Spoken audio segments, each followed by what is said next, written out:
Check-up no rádio com o médico geriatra Dr. Belísio Neto. Dr. Belísio, seja bem-vindo aqui ao nosso Panorama 95. Bom dia. Bom dia, Marcos. Bom dia, Geraldinho. Bom dia a todos os ouvintes, internautas. Uma satisfação imensa mais uma vez aqui participar do Check-up no rádio, levando essa mensagem sobre envelhecimento saudável. Doutor Belísio, eu vi uma cena bacana no último domingo, né? Que a gente não vai aqui discutir preferências políticas de ninguém, mas realmente o ato, né? Muitos idosos indo às urnas no último domingo. Aqui em Caicó, por exemplo, tivemos um idoso de 95, outro de 97. Pessoas que, inclusive, não têm mais nem a obrigatoriedade de votar, mas fizeram questão de ir às urnas. Isso demonstra realmente de que a qualidade de vida do idoso também passa pela questão, por exemplo, dele se sentir importante e decidir os destinos do Brasil? Marcos, eu também fiquei muito feliz quando eu fui votar e vi muitos idosos. Fiquei, por um lado, preocupado com algumas coisas, mas, por outro, fiquei muito feliz de ver aqueles idosos indo votar com seus netos, às vezes acompanhados, outros sozinhos. E isso demonstra o que a gente vem aí há mais de 10 anos falando no rádio sobre o envelhecimento, o fenômeno do envelhecimento. Cada vez mais pessoas estão chegando, o número de pessoas idosas está aumentando, as pessoas estão ficando cada vez mais idosas, mais longevas, mais pessoas com 80 anos, mais pessoas com 90 anos. E essa década, que é a década do envelhecimento saudável, a gente atesta e faz a promoção do envelhecimento saudável. Ou seja, a gente está vendo pessoas independentes, autônomos, indo votar. Ou seja, aquela visão negativa de que se você parar para imaginar como seria eu aos 90 anos, todo mundo aí que está ouvindo pode fazer essa reflexão. Como é que eu quero chegar? Há bem pouco tempo atrás, inevitavelmente você iria pensar: eu vou estar em cima de uma cadeira de roda, vou estar com Alzheimer. Não. E essa é uma visão negativa e que a gente está cada vez mais vendo que se a gente chegar aos 90, aos 95, a gente vai poder chegar com saúde. Não necessariamente a gente vai ter que passar por essa fase de fragilidade, de imobilidade. Então, fiquei muito feliz. A gente viu notícias em todo o Brasil sobre a questão do voto. Eles se sentem bastante. Isso é um marco da independência, da capacidade deles decidirem sobre a própria vida, deles irem votar, é um marco de autonomia. Então a gente fica muito feliz. Por outro lado, também a gente vê que eles começam a serem eleitores, aumentar o número de eleitores idosos. Naturalmente, as políticas públicas voltadas para a população idosa começam a entrar também em pauta. Não só pela quantidade de votos que eles vão depositar, mas pela percepção da sociedade que o idoso, quando envelhece, ele envelhece junto com a família. Então, as pautas deles, por exemplo, de acessibilidade, que foi uma coisa que eu na hora fiquei preocupado. Eu estava lá na universidade e eu via aqueles idosos transitando ali. Não é um ambiente assim tão fácil para ver, na hora eles caírem, tropeçarem, era muita gente, tropeçar numa pessoa, escorregar, e eu ficava toda hora meio tenso, assim, observando na minha, mas toda hora meio preocupado. Ou seja, falta uma das pautas dos idosos, não só dos idosos. E aí quem tem um idoso tem toda uma família por trás. Então, na medida que você faz política pública para o idoso, você faz também política pública para a sociedade em geral, porque o familiar vai estar se beneficiando, vai estar tendo indiretamente benefício com aquilo. Então, resumindo, fiquei muito feliz, vi muita gente, a gente cada vez mais vê pessoas com 90 anos, não só com o número de 90 anos, mas pessoas com 90 anos, independentes, autônomas, com capacidade de decidir sobre a própria vida, com capacidade de andar, mobilidade lúcida. Isso porque a gente está começando a provar que envelhecer não é só adoecer. Envelhecer não é uma doença. Envelhecer é uma fase da vida, uma fase em que o ser humano está mais desenvolvido, por incrível que pareça. Então a gente precisa imaginar que lá na frente a gente vai ter uma idade, mais provavelmente do que nossos antepassados, e com mais saúde, mais qualidade de vida.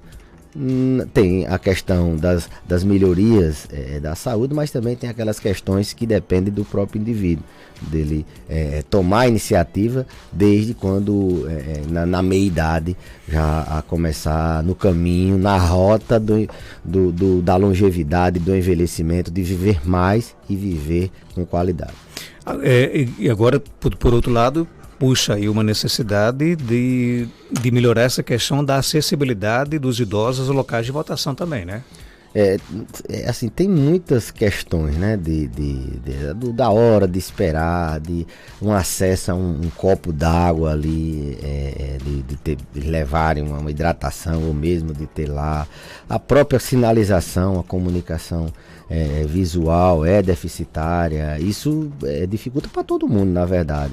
Eles têm a prioridade do tempo de espera, mas eu vi sessão lá que tinha uma fila de prioridade, tinham vários pacientes idosos esperando.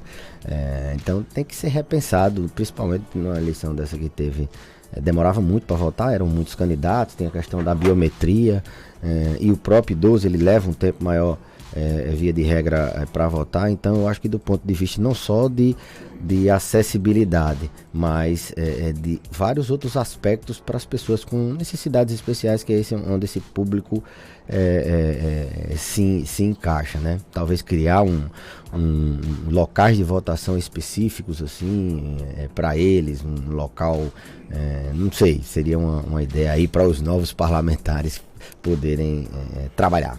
Pergunta aqui no nosso WhatsApp, chegando 992053030, né? Tem até uma fotografia aqui, o vídeo mandou aqui, 83 anos de idade, chamamos de senhor exemplo de aptidão ainda incrível, né? Comparo com aquele corredor, com aquele atleta, que coisa boa, né? Esse senhor aí daqui de Caicó. É ele quem tá tirando os pé de ninhos aí lá na clínica, ele quem tirou, e assim, eu não tenho nem a metade, olha que eu faço atividade física, faço tudo.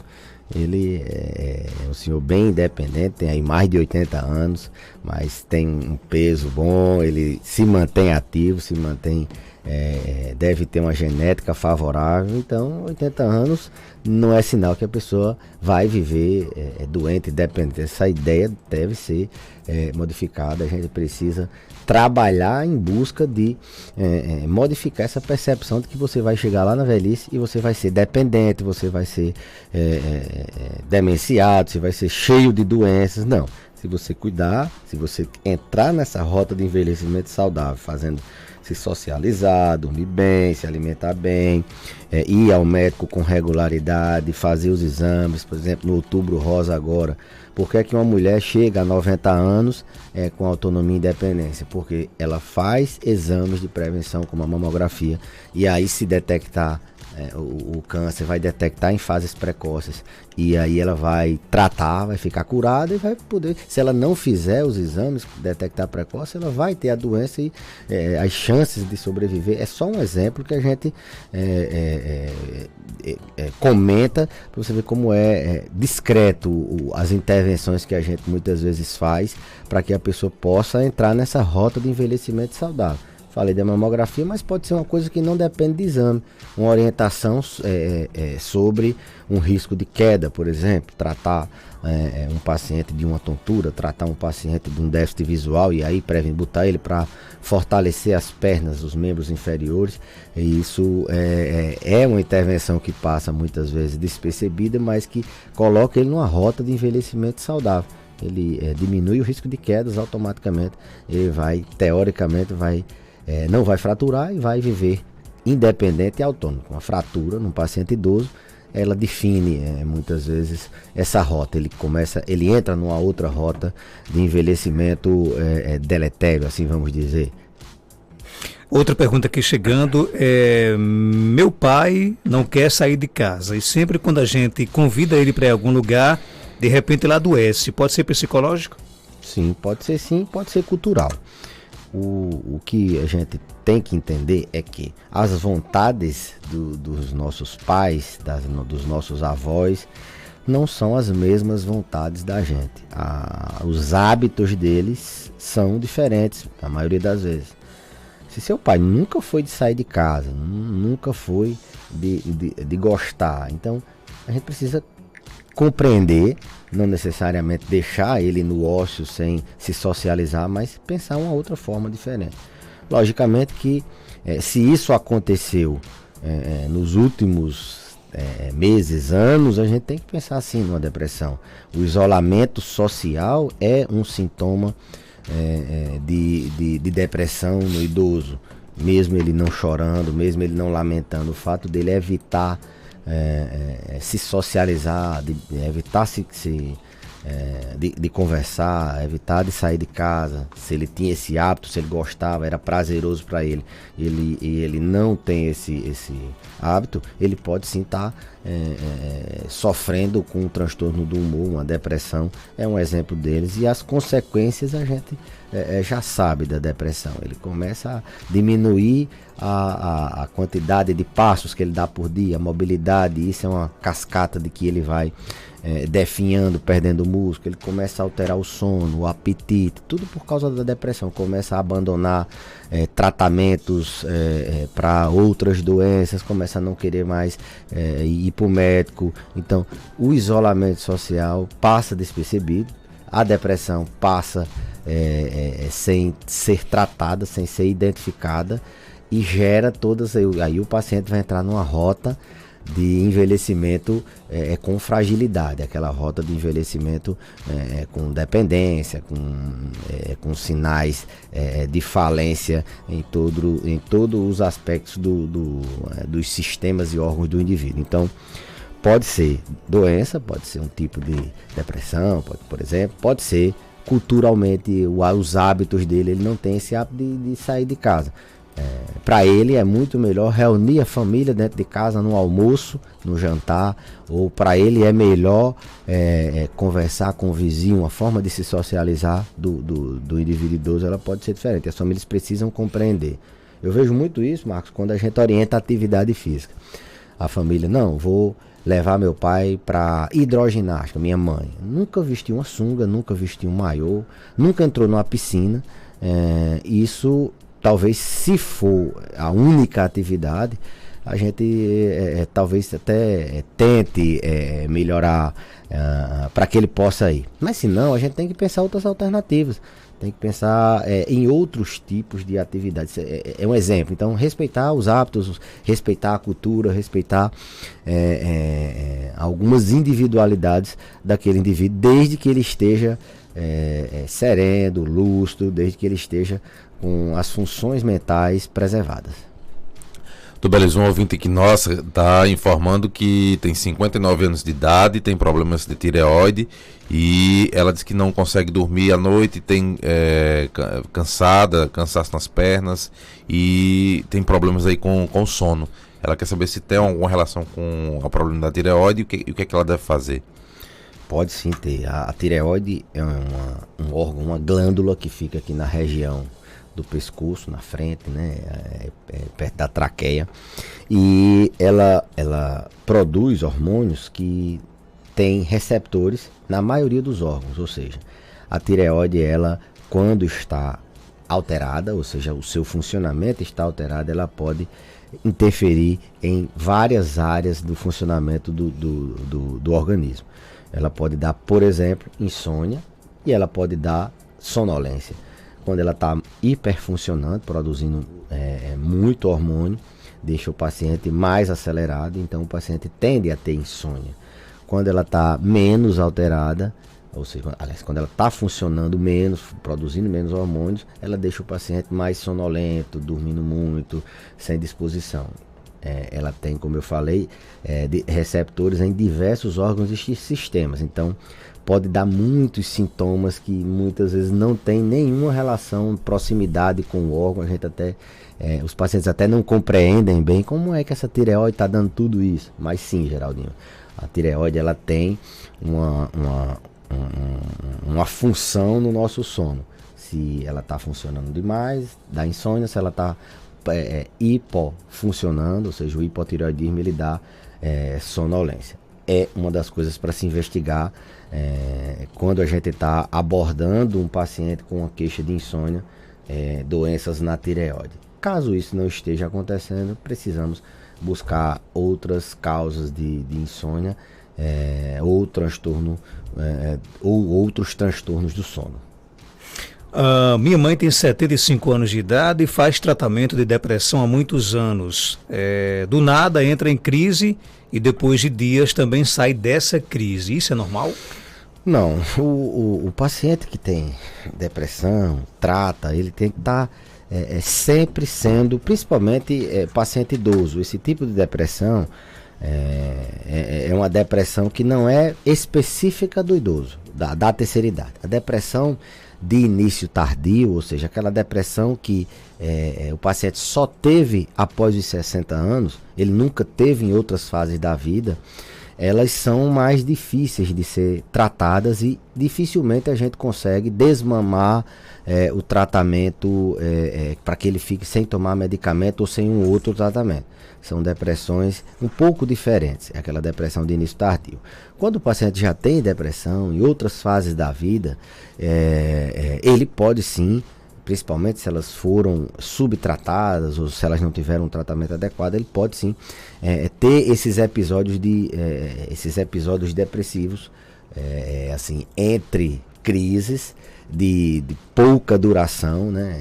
Isso a gente não considera uma crise de depressão da doença, sim um episódio depressivo, mas geralmente está relacionada a alguma falha, ou dose do remédio, ou o tratamento não medicamentoso com a terapia, com a psicologia, com a atividade física, com atividades lúdicas, que a depressão ela envolve não só o remédio, ela envolve também o tratamento não farmacológico. Então se esse paciente está tendo esses episódios, alguma coisa precisa ser ajustada, desde a dose do medicamento, passando por outras áreas, outras linhas de tratamento.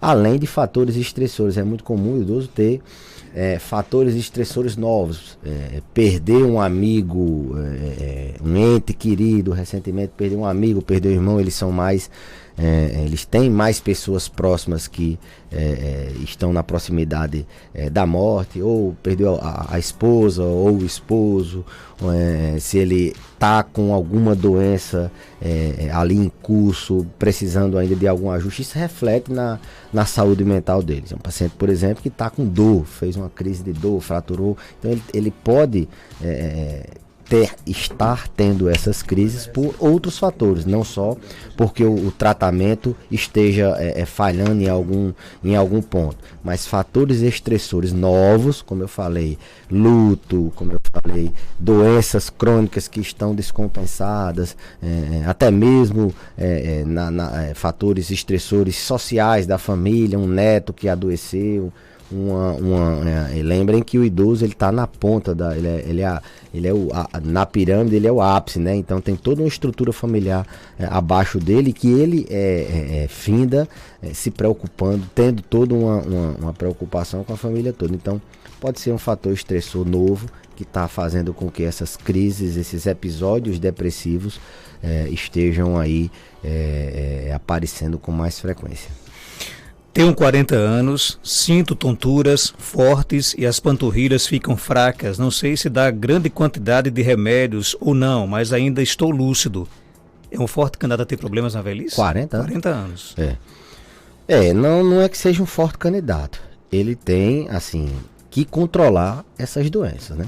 Se é um paciente que toma muitos medicamentos, pelo que ele falou, tem fraqueza nas pernas, tem tontura, ele tem sintomas que estão levando ele a ter, inclusive, limitações. Como é que uma pessoa que tem fraqueza na panturrilha, tem tontura, como é que ela anda, né? Ela anda com uma certa precaução, né? Ninguém anda tonto, ninguém anda com fraqueza nas pernas. Então, é interessante que a gente faça intervenções nessa idade e jogue ele naquela rota de envelhecimento saudável. A gente sim pode envelhecer com qualidade, com muitas doenças, desde que essas doenças estejam compensadas.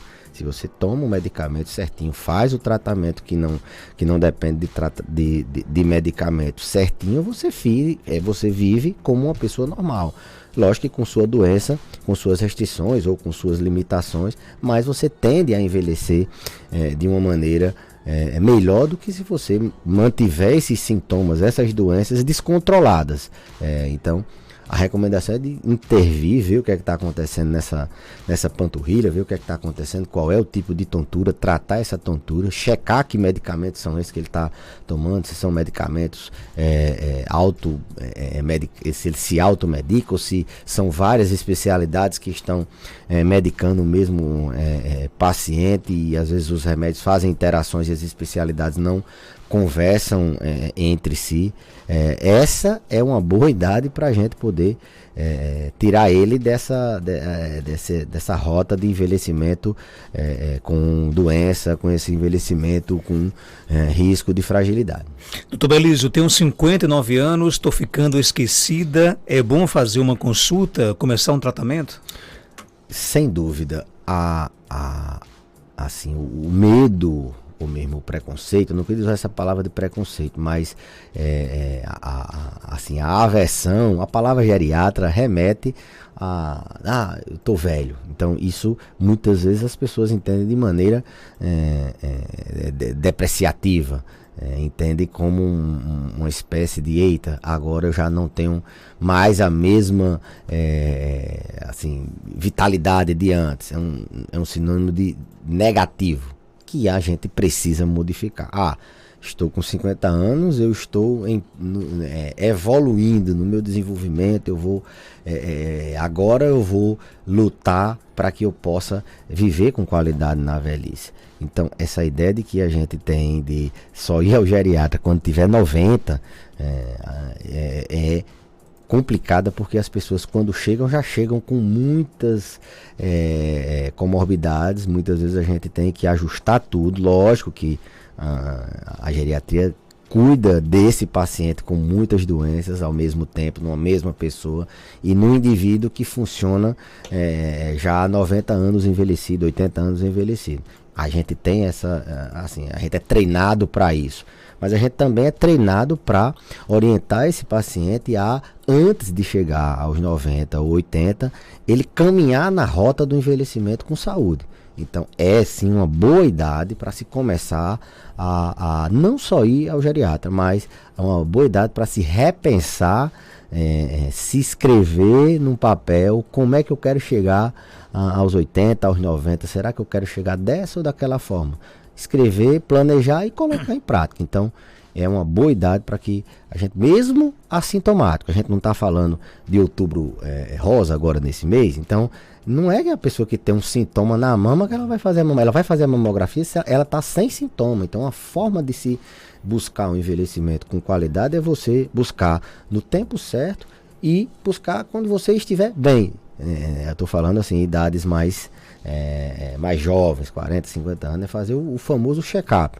E o check-up, ele não só as pessoas tendem a achar que o check-up é só fazer uns exames de laboratório e fazer um check-up cardiológico. Não, o check-up é você conversar com o seu médico, dizer como é que está seu sono, como é que suas expectativas, dizer como é que está seu humor, como é que está sua alimentação, ver se tem alguma genética de história de câncer, a gente poder rastrear câncer nessa faixa etária, qual é o exercício físico que você faz ou não faz, ou pretende fazer, a intensidade desse exercício. Então, você precisa sair não, eu vou fazer uns exames, vou ali ver como é que está meu coração e achar que fez um check-up.